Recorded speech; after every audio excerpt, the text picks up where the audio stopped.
we'll jump right in. We're going to talk, a quick overview.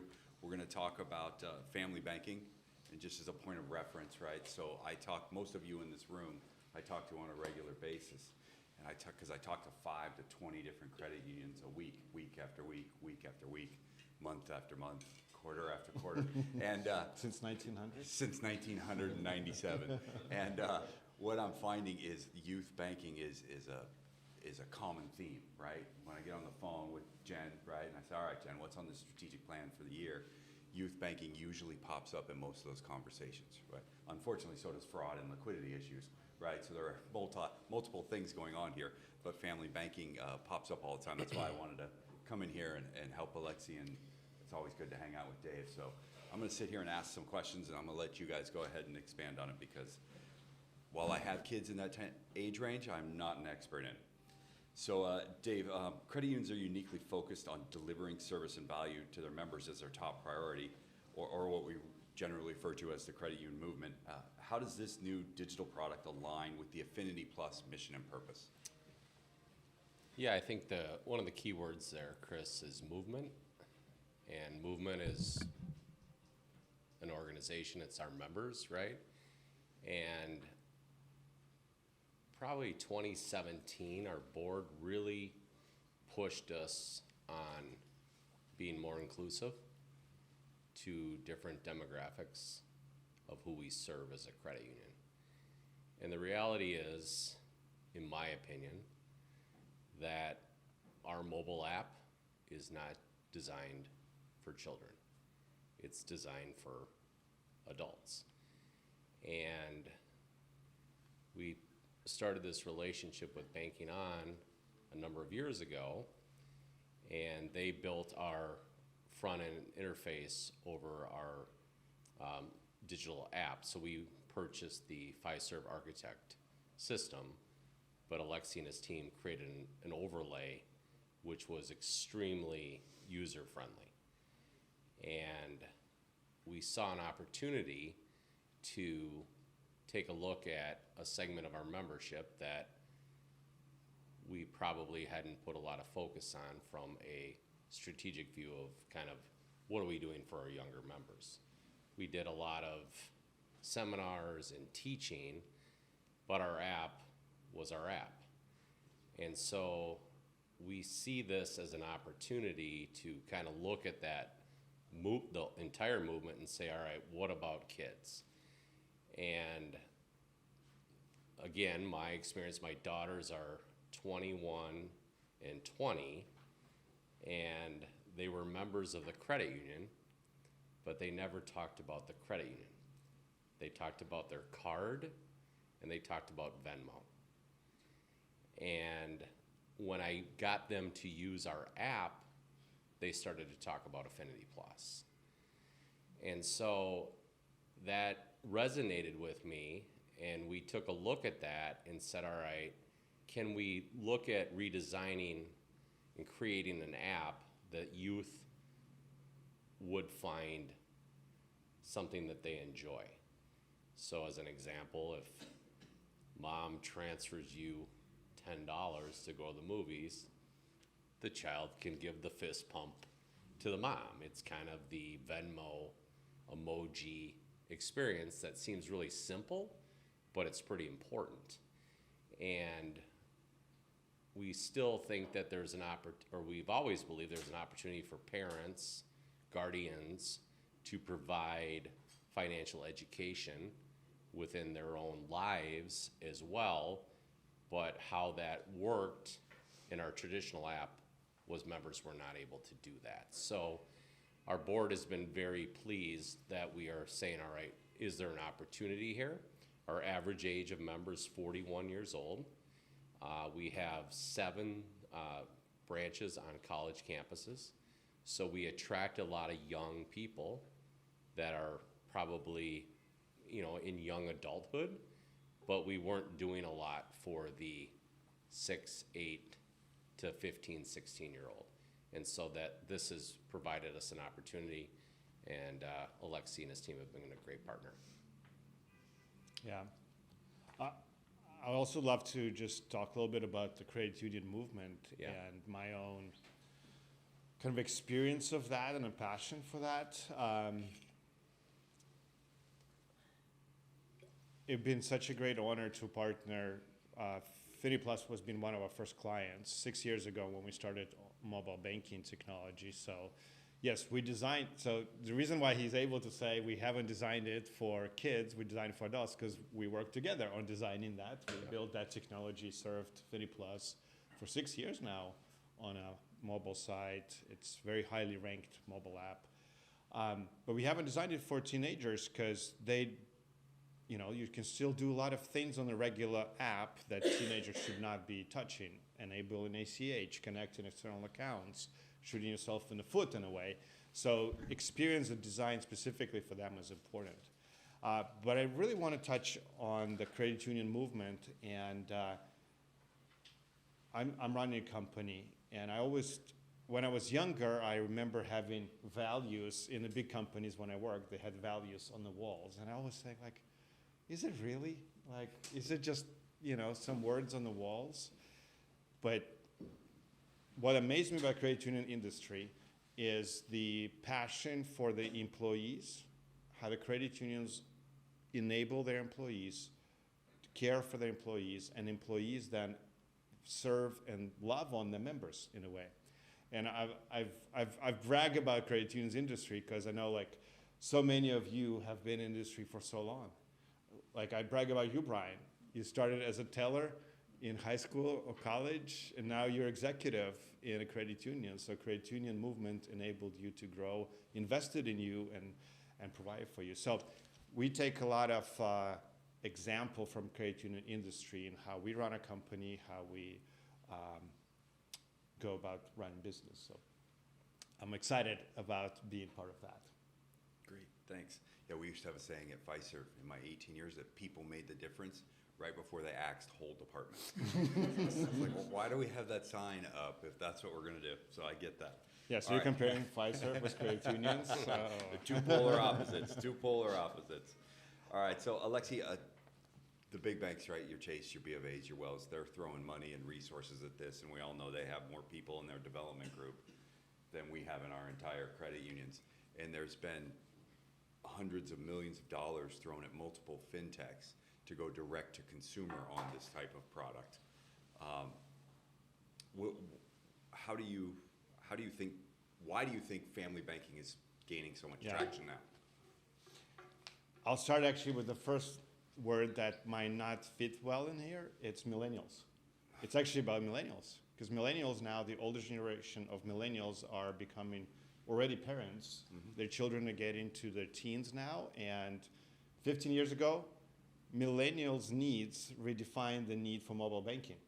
Remember, like, for some of you in the room, you might say, millennials are those punks we talked about, you know, the young ones, but they're no longer that young anymore. I'm one of the older millennials. My kids are now teenagers, and we as millennials, we need a tool to help us manage their kids' lives, because just giving $20 doesn't cut it anymore. They don't want your $20 cash, because they can't spend it on their Roblox or Apple or, you know, wherever. Just even the most places you go after middle school to hang out with your friends, they don't even take cash, so you can't even just buy a smoothie for, you know, you need a card. So that's really, that's where I believe the need is, first of all, is to serve your parents of teenagers, and then the teenagers themselves, they need a service too. So, right, you're serving the parents, and you're getting the next generation engaged into the ecosystem earlier on. And the fact is that they need the cards now. They need the cards now to buy anything, to participate in that. They actually can experience that. And that's where, as Dave mentioned, that conversation within a family can happen, because when my kids were little, I thought, I'll teach them about money. It's going to be so easy. I know about money. I'll tell them. They will understand it. And then when my daughter was a teenager, I'll tell her stuff, and it comes in, it goes out, because it was all theoretical. But when they experience something, when they experience your card of your credit union, your app, now it clicks. Now you can talk about that, and that's what fosters conversation. So the needs of millennial parents, and more of them will have kids in the teenage age. So the more and more millennials will need that tool that help them manage the family finances, give their kids independence, but managed independence, be able to lock their card if something happens, be able to see where did they spend the money, where did the transaction go, and not worry about them racking up $500 bills on a credit card if you give it to them. So that's really one. And number two is, in the art of war, it says that offense is 3 times more expensive than defense. So if the fintechs that are getting $500 million investments get the kids now, it will take you 3 times more expensive to win them over later on. Because traditionally so far, the very first checking account you open as a teenager, you still have it 17 years later. And the parents who are your clients have influence. Because if the kid said, Dad, I need money, I'm like, okay, here's how you're gonna get money. Here's sign up for Affinity Plus, use banking app, get the debit card, and this is how you're gonna get money. So parents have influence and they can bring them in, and we believe then that teenagers will stay. Anything to add there, Dave? Anything you care to add? I would just maybe add, as credit unions, right, we look at all of our members.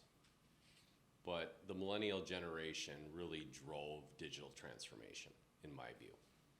And COVID played a role in that, I think, for other generations too. And there's not many people who've not experienced a digital world. There still are some members who come in, make their deposit, and don't have a phone, right? But I think as millennials start to have families and have kids and they become teenagers, they're not going to think of maybe how I was taught about financial education. They're going to think about what tools are out there, and if we as a credit union can provide tools like that, all the better. Good. All right, I'll go back to you on this one, Dave. The U.S. is one of the wealthiest countries in the world, yet an obscene amount of people complain about being financially stressed, Right. 75%, Yep. depending on who you ask, right? Yep. Why is Affinity Plus investing in this new product, and what do you see are the short and long-term benefits? Well, I definitely think For both the parents and the community, yeah. I definitely think that's a big challenge for us, is that people can't come up with $1,000 when their water heater goes out, right? And that's maybe a whole nother topic. But to us, it's a short and a long-term play. If we can create that relationship, have that stickiness with that teenager, they'll continue with us. I mentioned earlier that we have 7 college branches. When I started 20 years ago in credit unions, when the student graduated from college, they closed their account. Digital allowed them to continue. And I think as you look at that, you have to say, okay, we need to look at that not just from 22-year-olds, but also younger. And I think it's that stickiness that if we can provide them a service, one that they enjoy, that they kind of find fun, that they can communicate with their mom and dad or their guardian about that experience, that then when they get into their more independence years, they'll stick with us. And to me, that's a good thing, because then the borrowing comes as well. I agree. Alexi, tell us about the impetus to build Buku, right? You have teenage, right? My daughters Yeah. are 13 and 16. I think yours are close, right? Yep. Yeah. Tell us how they influence that. Well, yeah, it's as an entrepreneur, when you see problems, I get excited because I'm like, what can I do about that? How can I solve that? I get dreams how to solve that. So that's really started with the need with my daughter.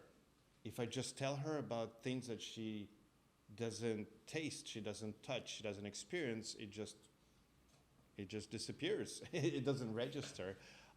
So that's really where it started. And then as I'm thinking about why are teenagers stressed about life, oftentimes it's they don't feel ready. They feel anxious. I hear all the stories. Dave Ramsey says that this is bad, or there's so many voices now that tells you what to do. It's confusing. So having an education that helps them to be prepared for the financial world, really that's the passion.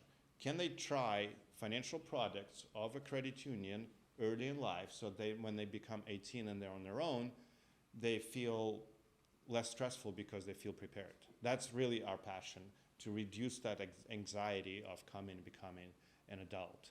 And yeah, so that's really the passion here. Okay, cool. All right, so Dave, the average age of a credit union member is 47, right? Everybody agree? Anybody want to argue? Hearing no objections, so ordered. All right. Baby boomers and Gen X will continue to be strong generations for credit unions in the short term. But to survive, credit unions will need to attract younger generations like Millennial, Gen Z, and Alpha, apparently is what we're calling the youngest generation now. They're going to be pissed about that. Yeah. Can you just comment on your strategy to attract the younger generation? Yeah. Well, I believe we have an awareness issue in our industry. What do we hold, 7% or 8% of the deposit base? Mm-hmm. And every 2 weeks when I go to speak to a new employee orientation, many of our new employees are young and they don't know anything about a credit union. And when they learn about the credit union, they love the credit union. And I believe that largely holds true for most members, that when they experience a credit union, they like it. I don't think it's met with, I don't like it. I mean, occasionally, right, there can be a problem. But I think if we can, again, get in a more kind of intimate relationship with that younger individual, that's better for us. It's certainly better for us short term, but also long term. Mom and dad see value in what we're providing through this app to their child, giving them some education, but all the while, long term, as they become independent, they become a young adult, they become an adult, they'll look to their credit union for financial services. During SVB, First Republic, we went to our branch managers and we asked for feedback on, well, what are members saying? And one of the common themes we heard was members, young members, were going to TikTok and being told to take all your money out of your financial institution. And so if we can build techniques and education into something like this based on the feedback that we're getting from our members, to me, we can continue to give them guidance on decision making that potentially they might not be receiving otherwise. Lexi, anything to add? Yeah, when my daughter was 13, my oldest daughter, I was already a customer member of a credit union. And to open an account there, it was so painful for her. And then I had to do like unlinked account linking to link her account to mine so I can do the transfer. And when she would get the transfer, it will say, transfer from XXX0754 account. It didn't say it was transfer from dad. We ended up actually opening Capital One for her.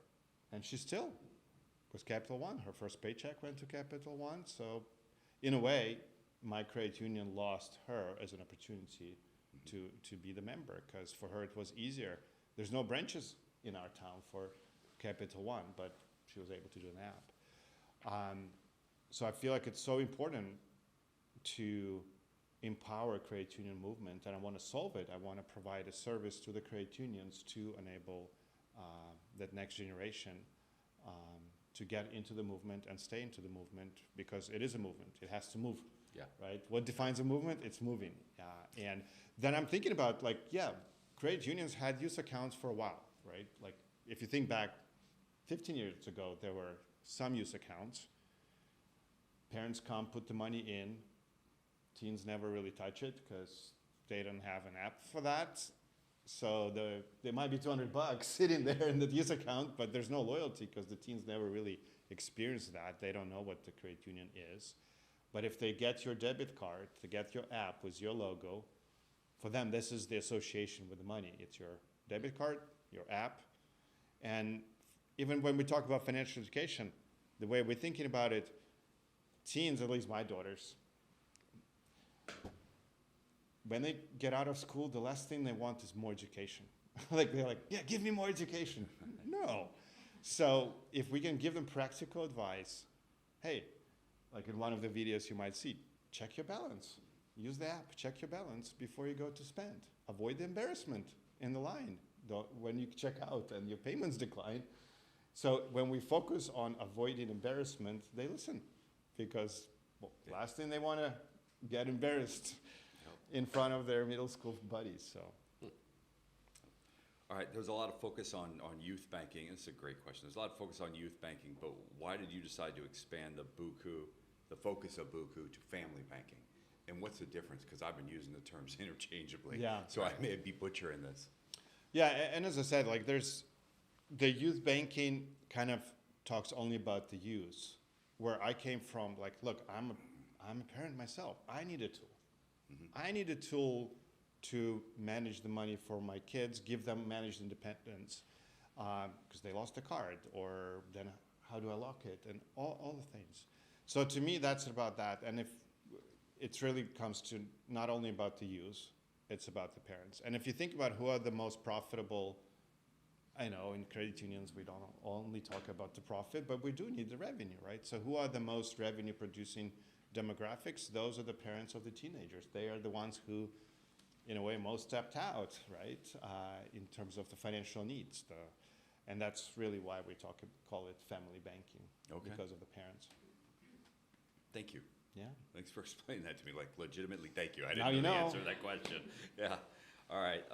Dave, there's a lot of software providers out there. Why'd you pick these guys? Yeah, it's kind of an interesting story. It kind of speaks to the credit union movement, the collaboration. So we were introduced by a credit union out in California called Keypoint that Alexi was working with, and I'm sorry, where were they out of? California. Yeah. And we were looking. We really wanted to.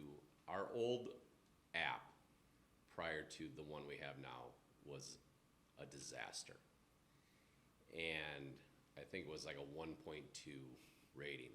I'd qualify as a disaster. Yeah, it was bad, and we really wanted to make that experience for our members better. And what Banking On brought to us, in my opinion, was they listened to what we wanted. They didn't just say, here's our canned software. And so as an example, in the winter, when you log into our digital app, it has a winter background, and it has my picture. And in the summer, it's a beautiful lake in Minnesota. And things like that, to me, I think are important because it brings more of a connection. It's a simple thing, or having your picture in the app, I think brings something to that. And I certainly think for younger people, there's a lot more interest in that. I've kind of always been the person that maybe didn't have a picture, right, on things. But what I liked too was the responsiveness. So, hey, we have a challenge, and that was met with, okay, how do we solve it? Versus, well, you need to use this product. It was the mindset, in my opinion, was like, okay, well, how do we build this to make this more effective for Affinity Plus? And I think one thing that I've experienced with FinTech, right, is they grow, sometimes they have their own set of challenges. And I've not, in my opinion, viewed that with Banking On. I think they've been very adaptable to say, hey, how can we help you be more successful as an organization? Yeah, I'd agree. You won't find a more talented development shop than Banking On. Yeah. I've seen a lot of them. I guess I was complimenting you. You're welcome. Sorry, you're sitting right next to me. What are the future innovations you're seeing coming out? Like, what's next? What are we thinking about rolling out? I have so many dreams. My team sometimes like, hey, stop. Yeah, Can we they're just all leaving. yeah. Can we just finish the backlog of all the things that you talked about before? Well, the way I'm thinking about family banking, to me, the next level of that is extended family, so grandparents. How can they participate? How can they encourage their grandkids, right? So we've been thinking of badges like, hey, 3 months in a row, you saved more, you saved more than you spent. That's a badge. Your grandparents can like that. Give you a $5 tip, for that if you want to. We're thinking about how to introduce them to the loan, because it's such loan. What you listen to Dave Ramsey is like that's the evil of the evil, but no, it's a tool, right? It's a tool. It's an important tool. So if the kids can experience the loan early, understand how it works, they know how the tool works, they're ready for the life. So we're building where the parent can loan the money to the kid, and for the kid on the app, it looks like real loan. So it says, hey, due date is on this date, the interest payment is this, minimum payment is that. So for 6 months, they're paying it off, but they have to come in once a month and click the pay button. So it feels and tastes and like a loan. That's, we believe, is an important tool, again, to enable parent and child to talk about it. Because how do you talk about the loan when they never experience that? It's still hypothetical, doesn't work. And really, the next thing would be introduction to the stocks. We would want to do, if they have their savings account, can they put some of that in fractional stocks? That will be the things that I'm dreaming about. So Bitcoin? Can my 13-year-old buy Bitcoin? She's if they trying want to, so yeah. All right, thanks. Dave, what do you want to see in the app? Where do you think this is going? I think education is huge. And I think it's a really overlooked part of our world on how money works and how money doesn't work, right? For years, I was teaching financial education to middle school kids, and I was explaining compound interest, and they just really didn't care. And when I showed them our app and how it worked, they got interested because of the technology. And I explained to them, we have this thing called Stash Your Cash. So I was like, if you go to Subway and you buy a sub for $4.60, so I guess that'd be a really cheap sub today. $8.60. Yeah, that sounds more like it. We'll round up to $9. And they got really intrigued by that. Like, so we take that money and we put it in your savings account. And they're like, so that doesn't go to Subway? I'm like, no, that goes in your savings account.